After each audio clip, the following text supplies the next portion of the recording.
नमस्कार, कसे आहेत सगळे? बरे आहेत ना? आज आपण छानपैकी कणकीचे दिवे बनवणार आहोत. कणकीचे दिवे बनवायचे कसे? आषाढी अमावास्येला कणकीचे दिवे बनवायचे. दिवे बनवायचे, देवापुढं ठेवायचे. आपल्या लहान मुलांना वावळायचं किंवा मोठ्या माणसांना वावळायचं. कणकीचे दिवे गव्हाच्या पिठापासून बनवलेले जातात. त्याला कणकीचे दिवे असे म्हणतात. या दिवशी विष्णू भगवान प्रसन्न होत असतो. गुरुपुष्पयोग असल्यामुळं विष्णू भगवान प्रसन्न होत असतात. आषाढी अमावास्येबरोबर गुरुपुष्पयोग पण आहे, त्यामुळं एकदम छान असा दिवस आहे.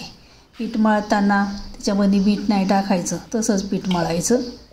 आणि पीठ मळताना कडक पीठ मळून घ्यायचं. तेल लावायचं हाताला आणि त्याच्यापासून दिवे बनवायचे. दिवे एकदम बनवायला सोपे असतात. हाताला तेल लावून घ्यायचं आणि दिवे बनवायचे.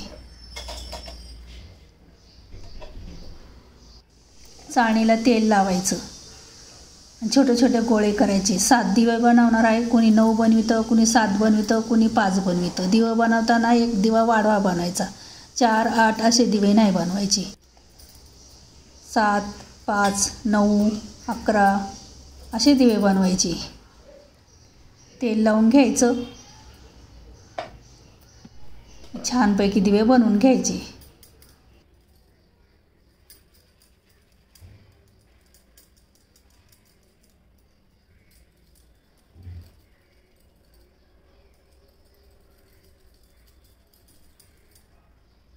हाताला थोडं थोडं तेल लावून घ्यायचं आणि दिवे बनवून घ्यायचे.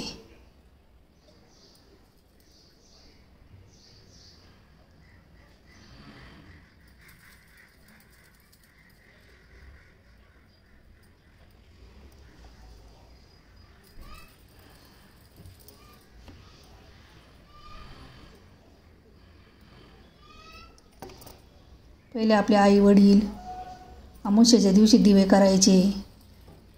लहान मुलांना वावळायचे किंवा वडिलांना वावळायचे. देवापुढं ठेवायचे, दिवेला वावळायचे.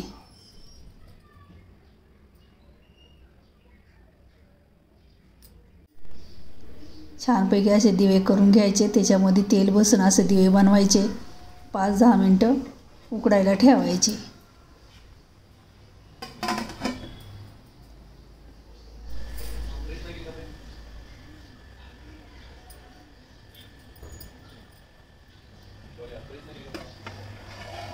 छान असे उकडलेत.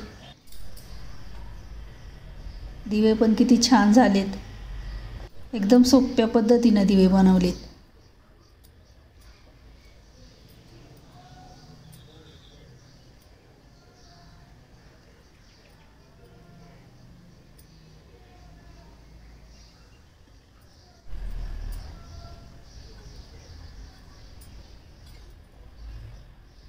तुमच्याकडे जास्त फुलं असली तर छानपैकी सजवायचं.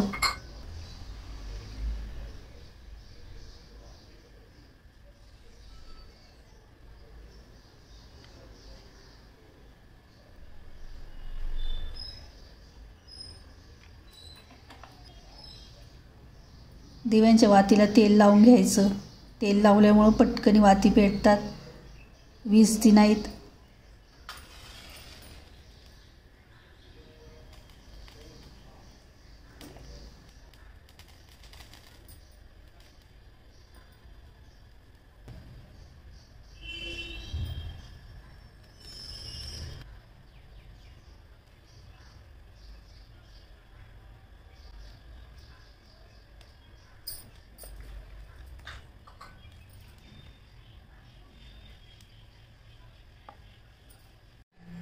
आषाढी अमावास्या दीपपूजन छानपैकी करायचं. गुरुपुष्पयोग. मस्त राहा, मस्त खा.